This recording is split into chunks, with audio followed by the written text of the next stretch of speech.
ബോസിനകത്ത് ഒരു ജോലിയും ചെയ്യാതെ ഫുഡ് കഴിക്കാമെന്ന ആഗ്രഹത്തോടാണോ? അല്ലെങ്കിൽ പിന്നെ നല്ല ഫുഡ് കിട്ടണമെന്ന ആഗ്രഹത്തോടാണോ എന്നറിയില്ല നിവിൻ പറയുന്നത്. ഇവിടെ ഇനി ഒരു ജോലിയും ചെയ്യണ്ട. പകരം ബിഗ് ബോസ് ഇങ്ങോട്ട് തരട്ടേന്ന്. ലാലേട്ടൻ അതിന് തക്ക മറുപടി കൊടുക്കുന്നുണ്ട്. നമ്മുടെ ഒരു പ്രൊമോ വന്നല്ലോ ബിഗ് ബോസിന്റെ. നമ്മുടെ വീട്ടിൽ എപ്പോഴും അനുമോള് കിച്ചണിൽ എപ്പോൾ കയറിയാലും അടിയ ഉറപ്പാ. അത് കണ്ടന്റ്. അടുക്കള ഒരു കണ്ടന്റ് തന്നെ ആക്കി മാറ്റാൻ അനുമോൾക്ക് ഈസി ആയിട്ട് പറ്റും. അടുക്കളയിൽ ഈ കണ്ടന്റ് അനുമോളുള്ള സമയത്തെല്ലാം ശ്രദ്ധിച്ചു നോക്കണം. അന്നേരം ഈ ക്യാമറ എല്ലാം ലൈവില് ക്യാമറ ഫുള്ള് അടുക്കളയെ കേന്ദ്രീകരിച്ചാണ് നിൽക്കുന്നത്. സർവ്വ ക്യാമറ. അഡീഷണൽ ആയിട്ട് ഇല്ലാത്ത ക്യാമറകളും ചില പൊസിഷനിൽ ഇല്ലാതിരുന്ന ക്യാമറകൾ പോലും ഈ അനുമോള് കിച്ചണിൽ വരുന്നതിന് ശേഷം ആ പൊസിഷനിലെ ക്യാമറ വരെ വർക്ക് ചെയ്യുന്നതാണ്. അങ്ങനെയാണ് ബിഗ് ബോസ്. അപ്പൊ പുള്ളിക്കാരത്തി എപ്പോ അടുക്കളയിൽ കയറിയാലും വഴക്കാണ്. അത് നമ്മുടെ ലാലേട്ടൻ പറയുന്നുണ്ട്.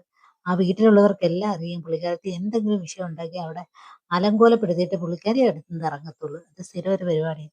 അപ്പൊ നമ്മുടെ ഈ ശക്തിമാനല്ല, സോറി, എന്തോ സാവുമാന് പ്രോട്ടീൻ ഐറ്റങ്ങൾ കിട്ടാൻ ഭയങ്കര ആഗ്രഹമാണ്. അപ്പൊ അതിന്റെ പേരിൽ അവിടെ ഒരു വഴക്കുണ്ടാക്കുന്നുണ്ടല്ലോ. പിന്നെ അനുമോൾ അന്ന് ആ പയറ് വിളമ്പിയതിനകത്ത് ഇഷ്ടം പോലെ പയറായി കൊടുത്തു.